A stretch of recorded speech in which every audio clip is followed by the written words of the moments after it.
Hello, everyone, and welcome to the Press Box. I'm Timmy, and I'm here to answer the call.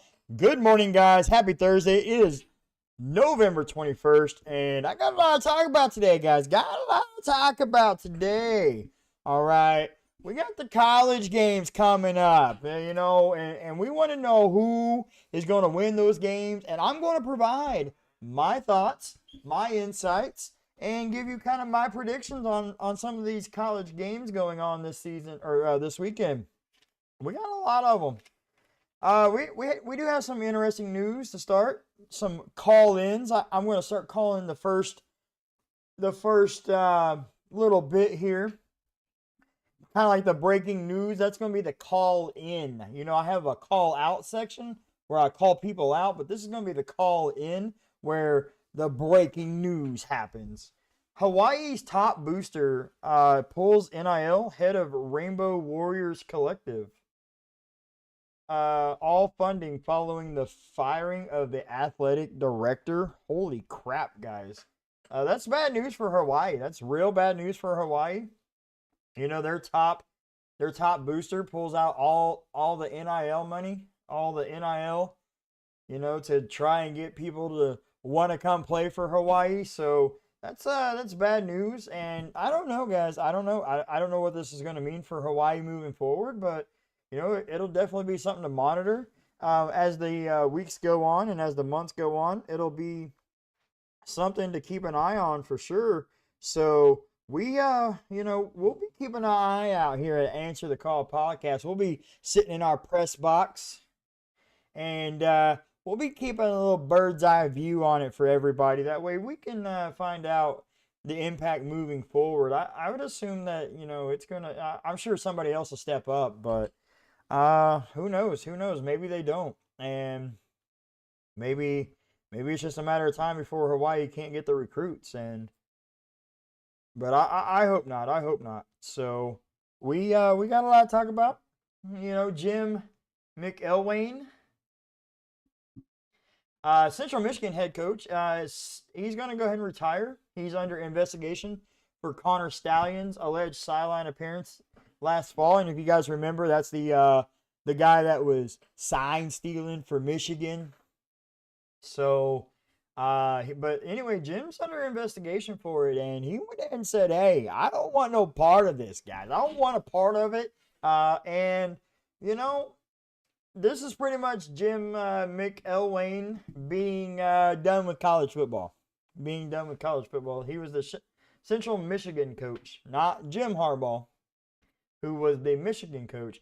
But McElwain, he says, "I'm done with, I'm going to retire." And that means his college career is basically done, because once you start getting investigated, it becomes real hard to come back to college. They're like, "Hey, you got a strike against you. We don't want that."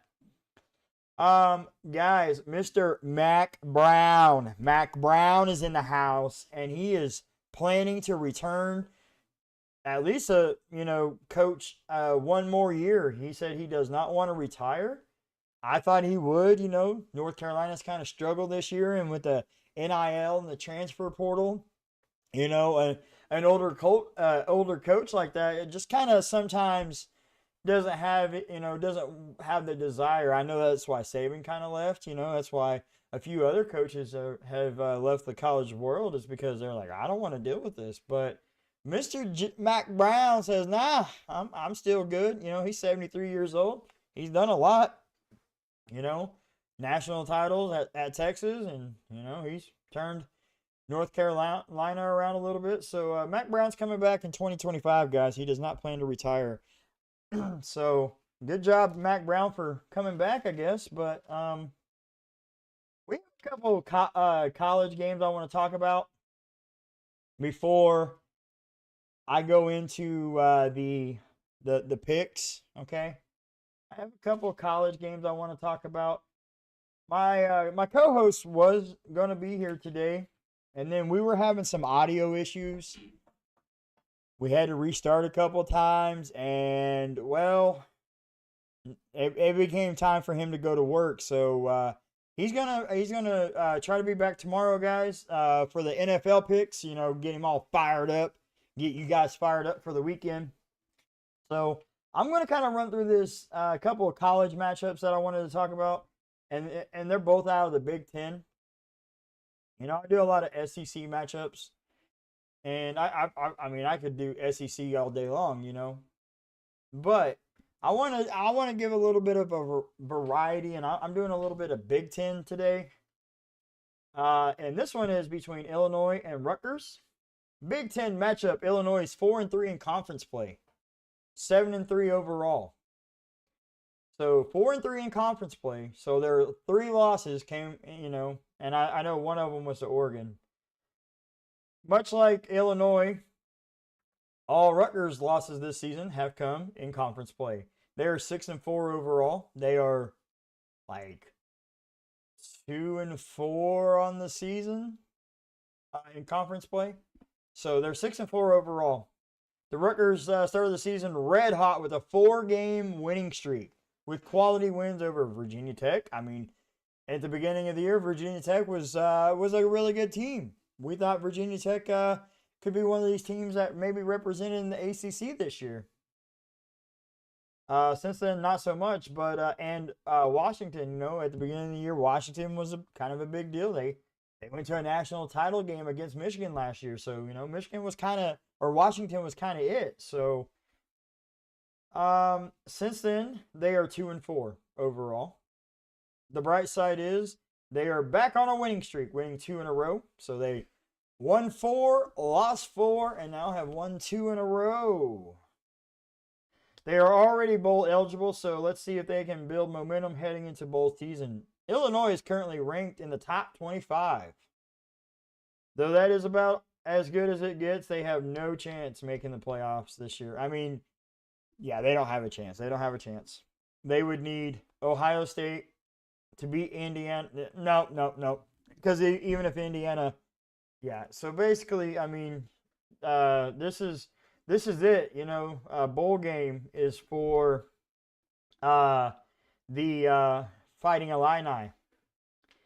It will be interesting to see if Illinois can stop the Rutgers run game. You know, Rutgers, when they were winning ball games, they were running the ball really well at the beginning of the season. Since then, they've kind of fallen off a bit, and I don't know what that's really from, guys. I don't know if it's because better competition, if teams finally realize, hey, they like to run the ball, so we're going to stack the box. I'm not really sure.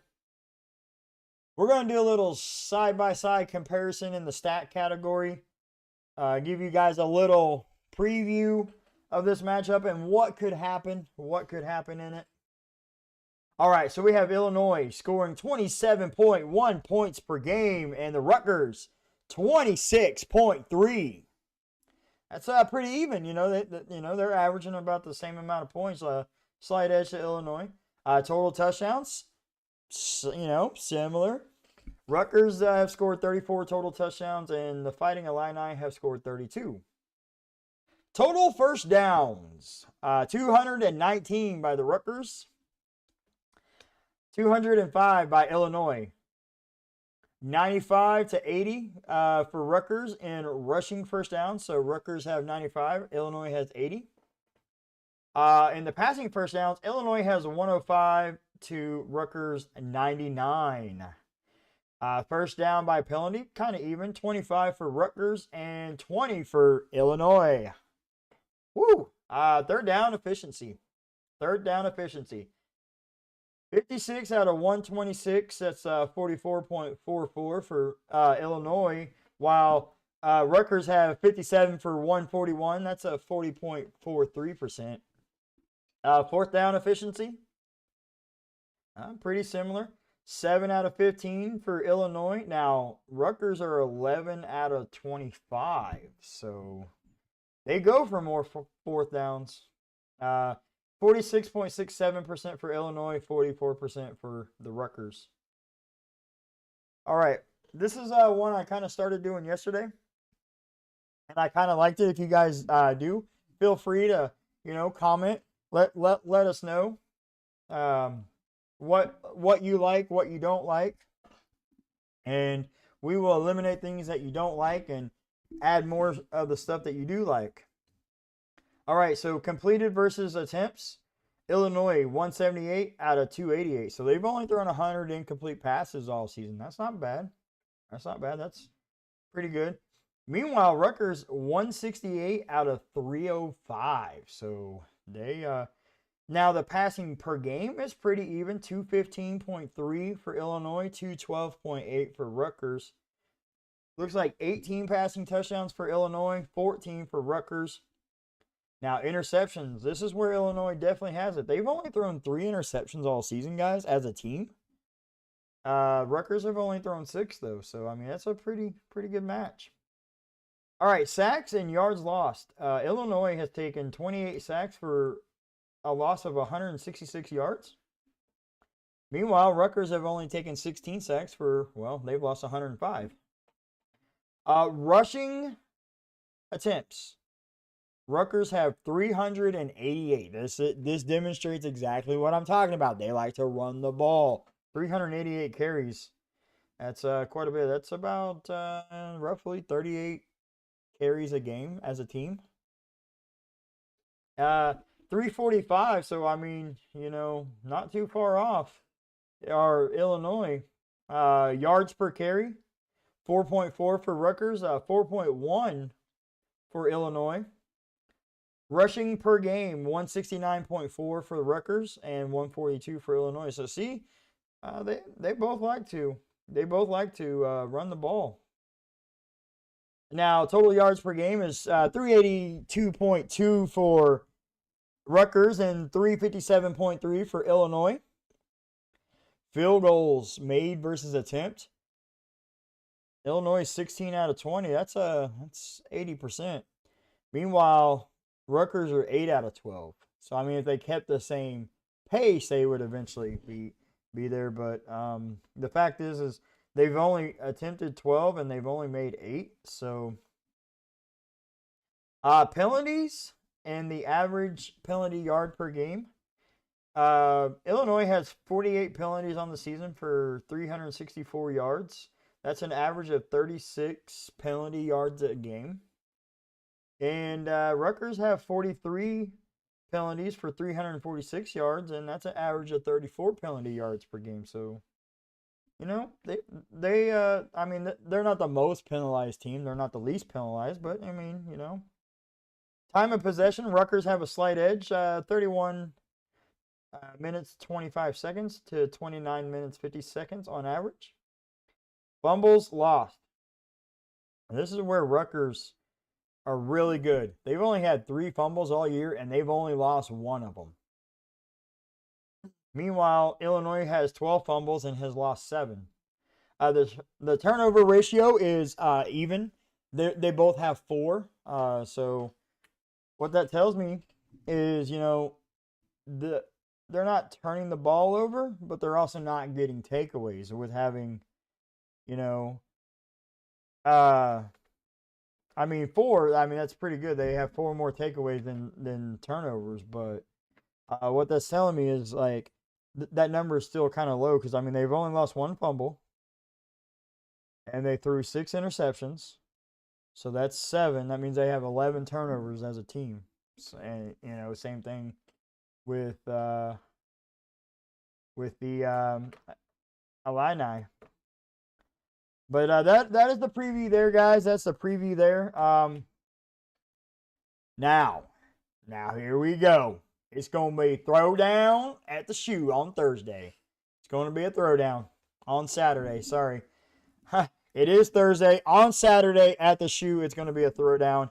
And it is the ultimate showdown between a powerhouse school in Ohio State taking on an up-and-emerging star, Indiana. Should be a good one, guys. Ohio State's only loss came to Oregon. They went to Oregon, lost at Oregon, and Indiana remains unbeaten. So what will happen at the shoe on Saturday, guys? What's going to happen? Will it be the emerging star, or will it be the powerhouse? We don't know. A lot can happen. Can Indiana prove the doubters and critics wrong? Many hope so. I know all the whole state of Indiana hopes so. Many people are saying Indiana has had an easy schedule all season and the Hoosiers hasn't played anyone. I mean, come on. I mean, they play their schedule. They can't help that their schedule is weak. I mean, I have a question for those people that are, mentioning about the not no quality wins and all that. Do you say that about Bama and Georgia, teams like Tennessee, you know, who play a pretty cupcake team, FCS team, push them around, boost your ego. You do it at the beginning of the year and at the end of the year. I think Georgia takes on Citadel. I think that's who. Come on, come on. It is the last 2 weeks of the season, and you've got a cupcake of a team to play. I mean, come on now. What are we doing? Like that actually could be like a call out because these teams.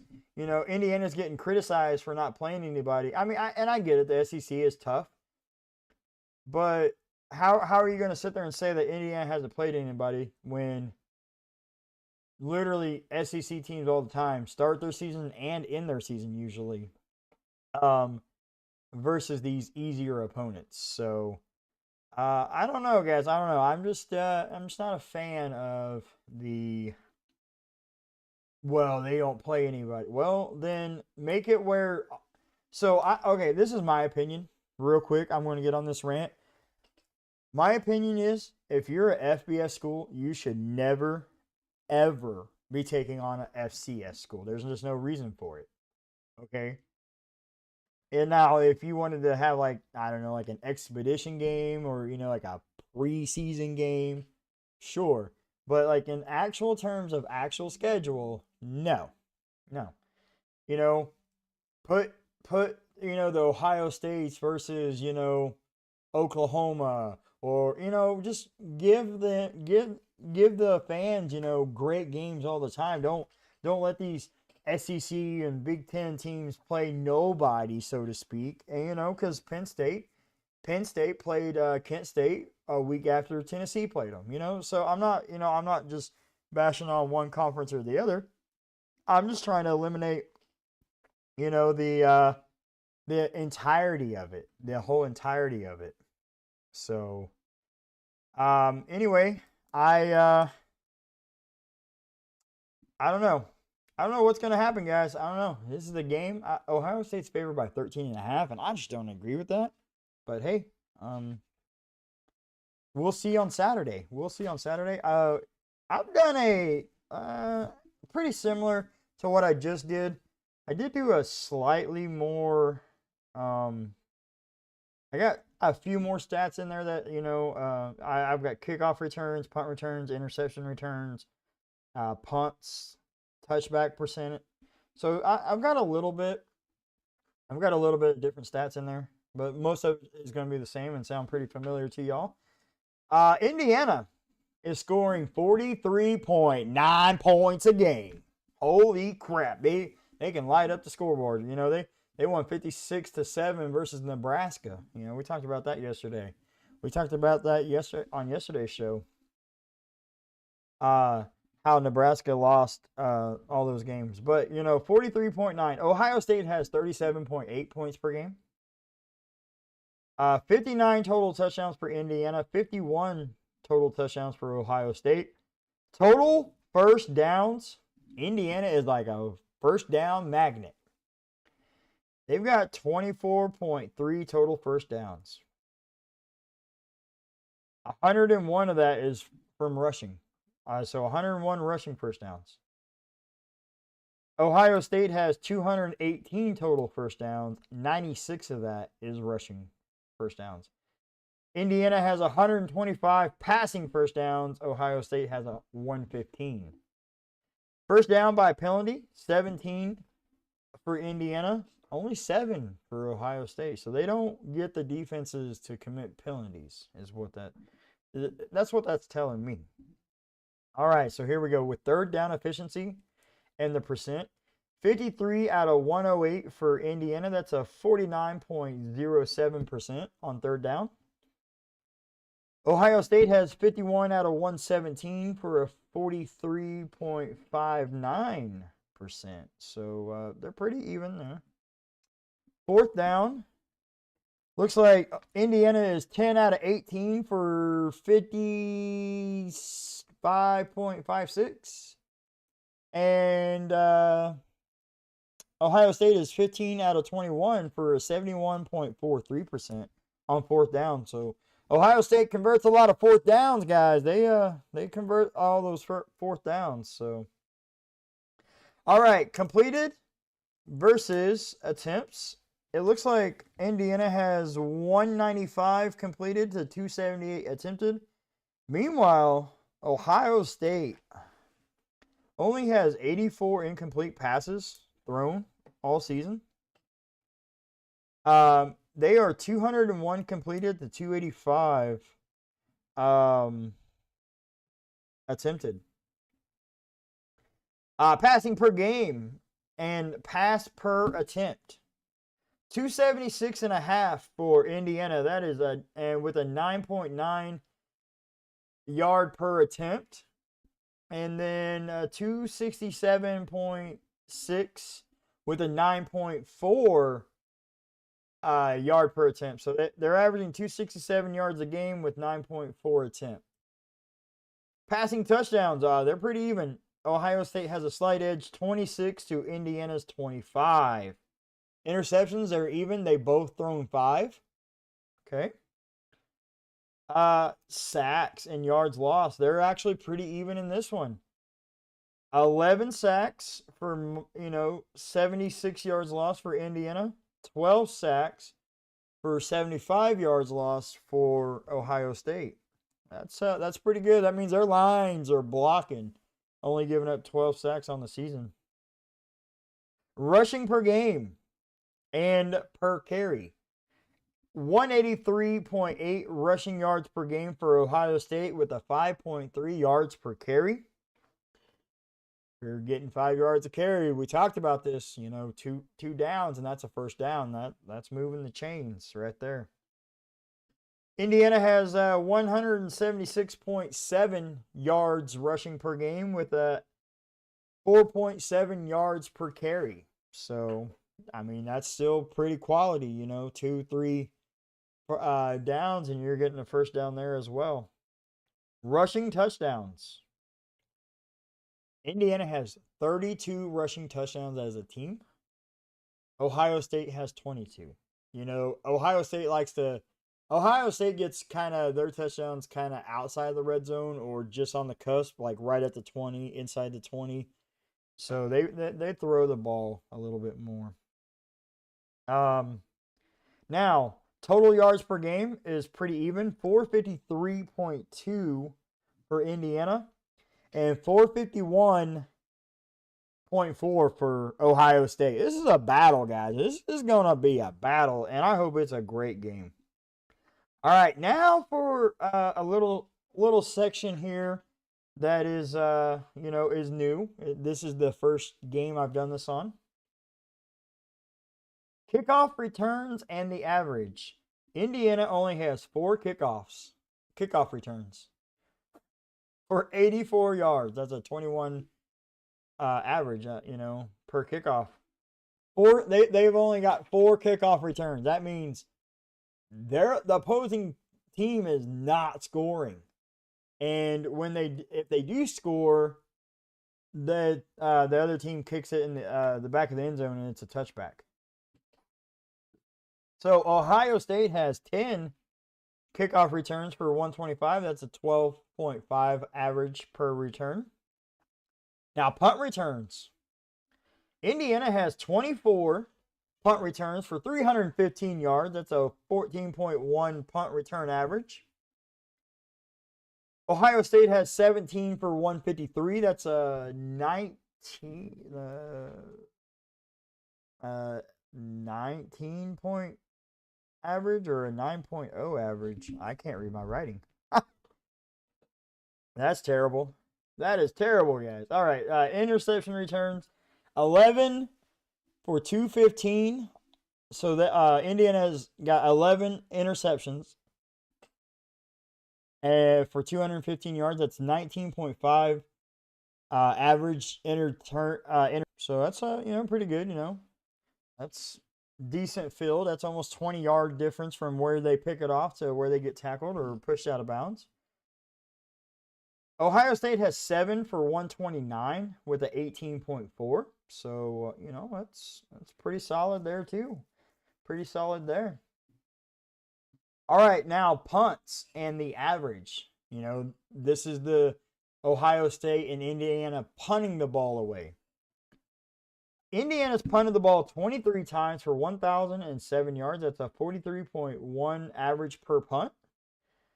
Ohio State's punted the ball 29 times for 1,217, and that's for an average of 40.2 yards per punt. Field goals made versus attempted. We have Indiana, who is 8-8 on the season. Wow, that's pretty good. That's great. 7 out of 8 for Ohio State. So, they've only missed one field goal. Touchback percentage. Now, this is something this is absolutely brand new. I haven't done this one. Touchback percentage, so that is, the amount of times that, or percent that, Indiana kicks it and the other team, it's a touchback. 30% for Indiana. So that means that kicker 70% of the time puts it where they can return the ball and let their special teams make a play. 69% touchback percent for Ohio State. So they don't allow teams to return it. Penalties and the average per game. 49 penalties for Indiana, 465 yards. That is an average of 46 penalty yards per game. Ohio State has 42 for 404. That's an average of 40 penalty yards per game. Pretty even on the time of possession average. 30-45 for Indiana, 30-18 for Ohio State. Fumbles, Indiana has 6 and has only lost 2. Ohio State has 12 and has only lost 4. Turnover ratio. This is where it gets interesting, guys. Ohio State has a turnover ratio of 5, so they're getting 5 more takeaways than they are turnovers. Indiana has a turnover ratio of 10, so they double Ohio State's. That means 10 more takeaways than they do turnovers. That is phenomenal, guys. That is phenomenal. That is, yeah. So we can understand now why Indiana's winning a lot of football games. It might not be just the easiness of the schedule. It might be, because, they get a lot of takeaways. All right, so here we go. I'm going to run through some of these games, do a brief talk about them, and give you my pick. First up, tonight, NC State, Georgia Tech.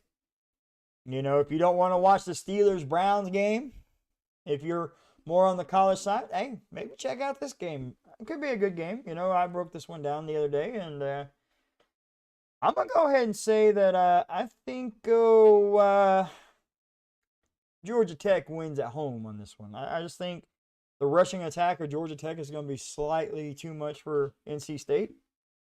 And I think Georgia Tech at home does it. Well, I'm going to pick Notre Dame in this next one. But man, I would love to see Army win.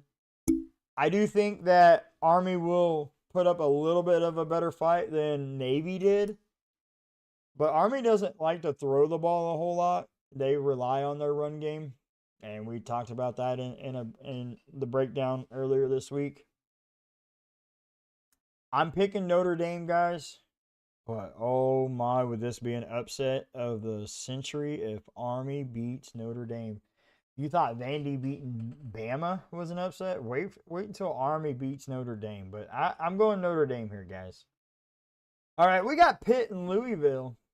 A little ACC matchup. Louisville's at home. I'm not. I haven't even looked at the. I haven't even looked at the lines. I haven't even looked at anything for this game. So I'm kind of going into it blind on this one for say. But I don't know, guys. I just think that Louisville's going to take this one. Something tells me that Louisville will take this one because it's a home game. And something's just telling me that hey, Louisville will win. Let's see what the line is real quick. It might make me change my mind. It might make me change my mind, guys. I don't know. I'm pretty comfortable with Louisville, the Louisville pick. So, Louisville is favored by 8. So, Louisville 6-4, Pitt's 7-3.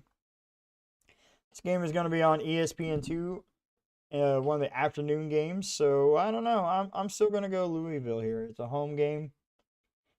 Both teams are already, bowl eligible. So give me Louisville at home, guys. I like Louisville at home. So far, no road dogs. No road dogs yet. That's probably about to change. All right, we got Illinois and the Rutgers. Okay. And we just talked about it just a few moments ago. We did a little breakdown. It seems that Rutgers kind of push around some of the lesser teams. But when they get matched up against some of these, equal teams or better, they struggle. It's a home game. So Illinois is going to, I think, New Jersey, the New Jersey area. I think Illinois is going to go on the road and win this one, guys. They're in the top 25, and I think that that's what's going to happen is, Illinois goes on the road and wins. But, Illinois is only favored by 1. Wow. Wow. I really thought that was going to be somewhere not so close to that. We got Ole Miss at Florida. Ole Miss is favored by 11. Florida's had a good run these last couple of weeks. They beat LSU last week. But I know it's a home game. Ole Miss is trying to, cement their chances of making the college football playoffs this year, and even maybe trying to get into the SEC title game. That might still be possible. I think Bama and Georgia would have to lose, but I mean anything's possible. So I'm going Ole Miss here. I just think that Ole Miss offense is going to be too much. Now I'm not going to say that this is going to be a high scoring game because Florida's defense is no joke. They're kind of underrated, I feel. But I like Ole Miss on the road here. I like Ole Miss on the road. Kentucky versus Texas. I'm going Texas. It's a home game for Texas. Enough said. And honestly, I just think Texas has the better team, and maybe even a better coach. But it's a home game, so that home crowd. Texas is definitely, they need this win because they have a big matchup with Texas A&M next week. So, and the winner of that definitely is going to be in the SEC title game, I'm sure. So, I like Texas here, guys. I like Texas. Oh, another SEC matchup. We got Louisville and Vandy. Vandy or not Louisville, I'm sorry, LSU and Vandy. It is a home game for LSU. I just want to see. It is a night game. I would love to see Vandy just come out and win this game. Just kind of that would just be like 4 in a row that LSU's lost. That would just kind of be amazing, honestly. But it is LSU. They done missed the playoffs. The only thing that both these teams have going for them is they're going to be in a bowl game. I'm going to take LSU at home because it's a night game. If this was an afternoon game, I think I might go Vandy because, I mean, They went on the road and beat Bama. I know that was a night game, but LSU at home is a little bit different than most teams at home at night games. So I'm gonna go ahead and take LSU.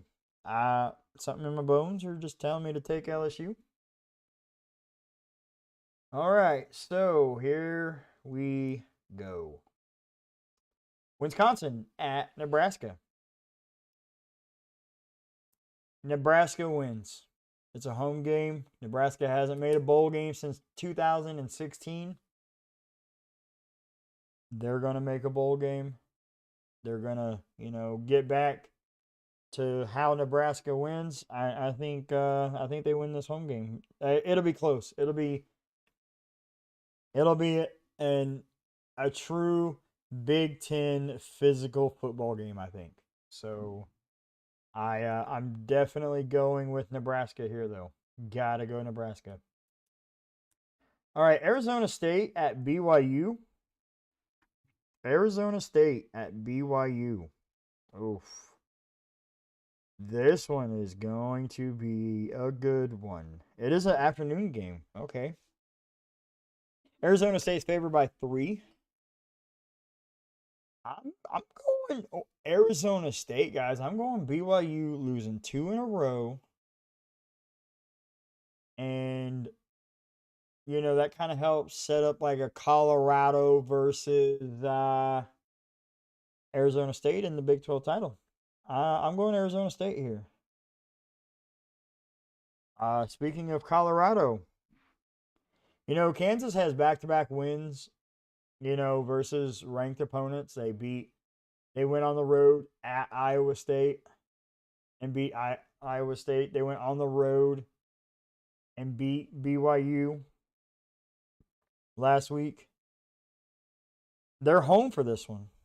But I just think that, I don't know, I just think that Colorado will find a way to pull out this one. I'm going Colorado here. And the matchup that I'm excited to see, guys, I'm excited to watch Travis Hunter versus the corner for Kansas, Kobe Bryant. That's Kobe with a C, not a K. But Kobe Bryant, that should be a great matchup, guys. That should be the matchup right there. So I'm excited, guys. I'm excited for this. I hope this one's a good one. It's an afternoon game. It's on Fox. It's an afternoon game on Fox. See, I would have put this one on the noon kickoff, and then I would have had the Ohio State Indiana game as even an afternoon game. Like, even if you couldn't get the prime time, just do like an afternoon. Let people tailgate. Like, let people get fired up for the game. But hey, so I'm going Colorado in this one. I'm going Colorado in this one. All right. We have Alabama at Oklahoma. Talk about two teams kind of struggling. Oklahoma's been struggling a lot lately. In recent years, Oklahoma's had some good wins over Bama. I just don't think this is one of them. Even on the road, I think Bama is a better team. And, Bama's trying to still get into the college. They're in the college playoffs currently, but they're trying to make sure that they stay in the college playoffs. So I just think that, the Alabama team will be fired up and ready to go on Saturday. UConn and Syracuse. We talked about this one the other day a little bit, and this one, should be a good game. But Syracuse is favored by 10.5. And I'm going to go with I'm going to take the spread on this one. And I'm going to say Syracuse at home wins because, they're just UConn is good, but UConn's more known for their basketball than their football. But hey, UConn is 7-3 on the season. So anything could happen, guys. Anything could happen. All right, so we only have a few more games. We only have a few more games to talk about, guys, this week. Next up is Penn State at Minnesota. That should be interesting. I'm sure Penn State's favored by a lot, but you never know. Can't even find it here. I had it in my notes, but oh, Penn State is favored by 11.5 on the road. Minnesota's, that for what they are, they've had a good season. Penn State, they're on a mission to make the college playoffs. Their only losses to Ohio State. So I'm going to say Penn State on the road. Texas A&M at Auburn. This one, we talked about this one the other day a little bit, guys. This one is, Texas A&M's only favored by 2.5. 2.5. I don't know. Part of me really wants to pick Auburn because Auburn, has been playing decent lately. And because, I don't know if the coach is overlooking Auburn. He kind of did have that slip up. But something tells me Texas A&M is just going to find a way to win. So I'm going to go the Aggies on this one. But I could easily see Auburn at home. I mean, it's a prime time. Oh, Auburn at home in a night game. I don't know how they do in night games at home, but that's going to be one that I'm going to be looking forward to watching. The Bama Oklahoma game is in prime time. The Iowa State Utah game is prime time. Vandy LSU is prime time. Virginia Tech at Duke is prime time. Cincinnati Kansas State 7 o'clock, kind of later prime time.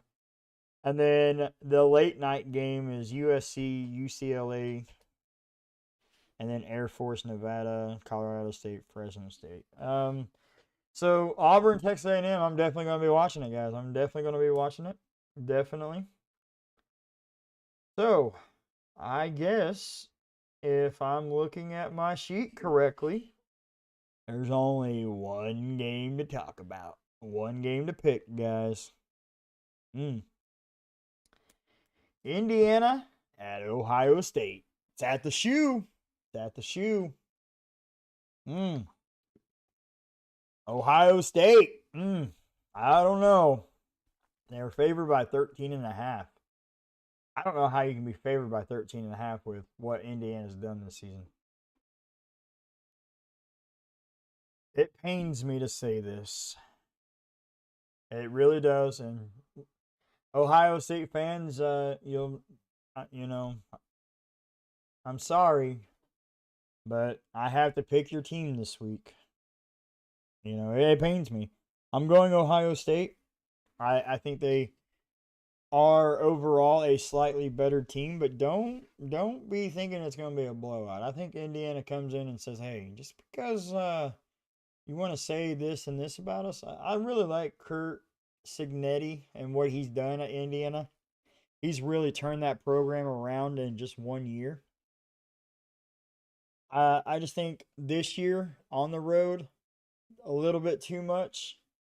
But don't be forgetting about Indiana. They still, even if they lose this game, they deserve to be in the college playoffs, guys. Don't bump Indiana out just because they lose one game. I mean, shoot, Bama's gonna make it, and they've lost 2 games. All right, so don't be pushing Indiana out. But I think Ohio State will take this one. All right, guys. Well, I think I'm out of time for today. I'm hoping that Steven, my co-host Steven, will be back tomorrow for the NFL side. Get us all fired up for the NFL.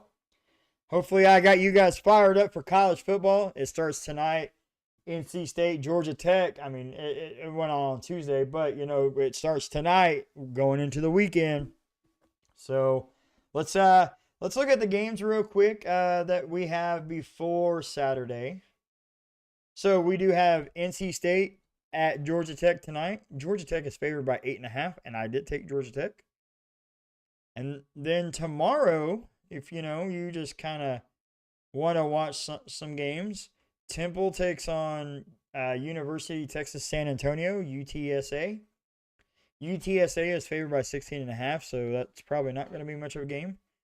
Purdue at Michigan State. Michigan State's favored by 13.5 tomorrow night. UNLV at San Jose State. UNLV is only favored by 7.5 on the road to a 6-4 San Jose State team. So that one could be an interesting one. Some games that we didn't talk about. Louisiana Tech at Arkansas. Arkansas should be whooping up on them, as you guys can, the live audience can see. I've got my Razorback gear on today in support of the Hogs. And I hope Arkansas wins, and if they do, they get bowl eligible. We got Wake Forest at Miami. Miami's favored by 25. Can we just get a couple of these teams? I don't know, like Bama, Georgia to lose this week. That would be nice. We have SMU at Virginia. SMU's favored by 10 on the road versus Virginia.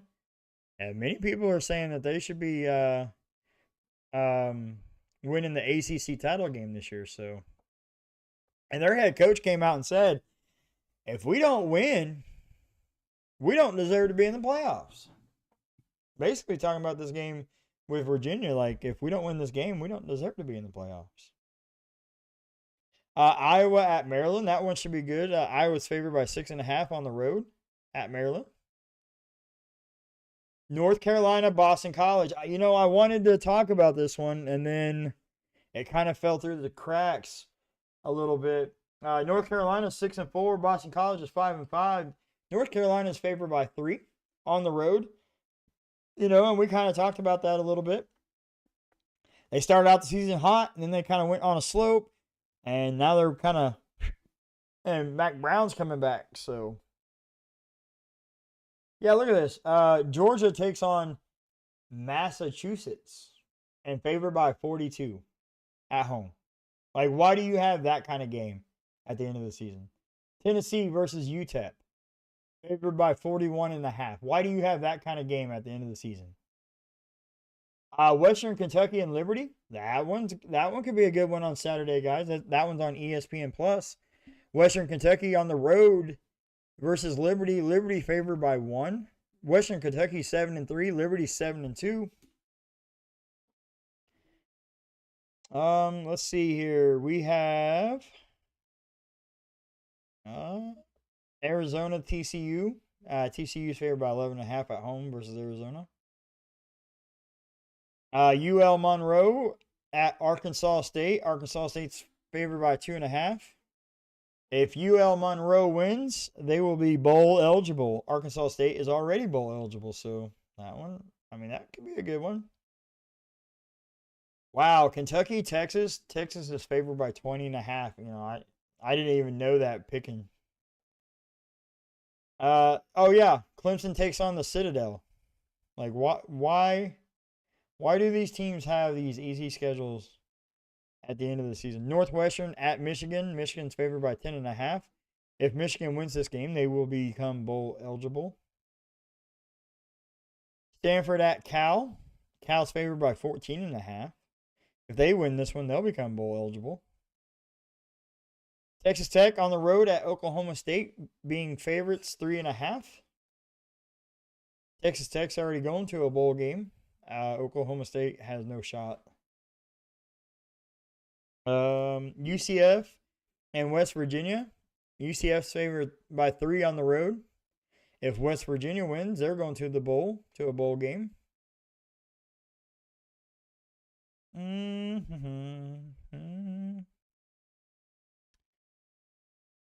Pitt Louis. Louis favored by 8. Missouri, Mississippi State. Missouri's only favored by 7.5 to Mississippi State. Interesting. What if Mississippi State wins, guys? That'd be crazy. That would be absolutely crazy.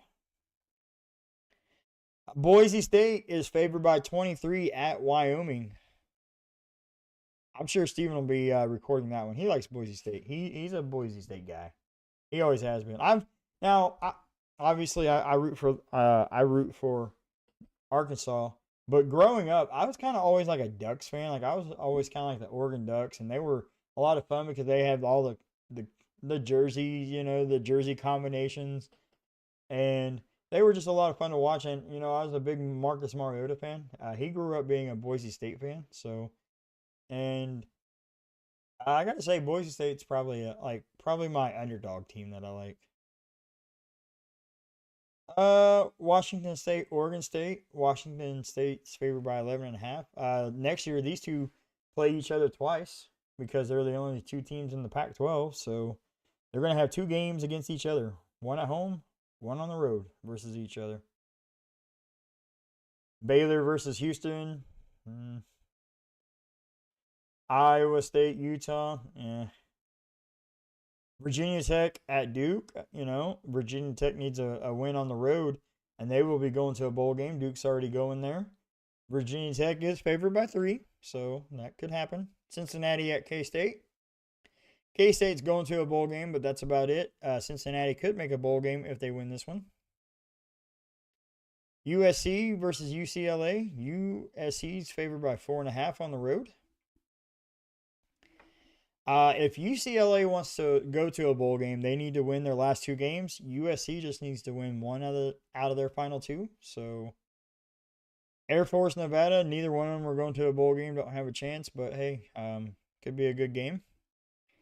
Colorado State 7-3 versus Fresno State. Ooh, late night Saturday night. If you don't have anything better to do, maybe you go check out this Colorado State Fresno State. And I say late, assuming you're on the East Coast or Central Time Zone, West Coast. I mean, that's still a pretty early game for y'all, but it's at Fresno. Fresno is favored by 3. If Fresno State wins, they do get to go to a bowl game. So a lot on the line, guys. A lot on the line. Those were the games we didn't talk about, didn't preview. So you guys have a great day. Thank you for tuning in and listening. Whether it is your first time or your returning listener, we appreciate you. We will be back tomorrow for the NFL picks. And I hope Steven joins us because I want to hear his take and I want to hear his thought and view as I tell him the listener's hot take of the week, guys. So you guys tune in tomorrow. You have a great day, and I will see you then.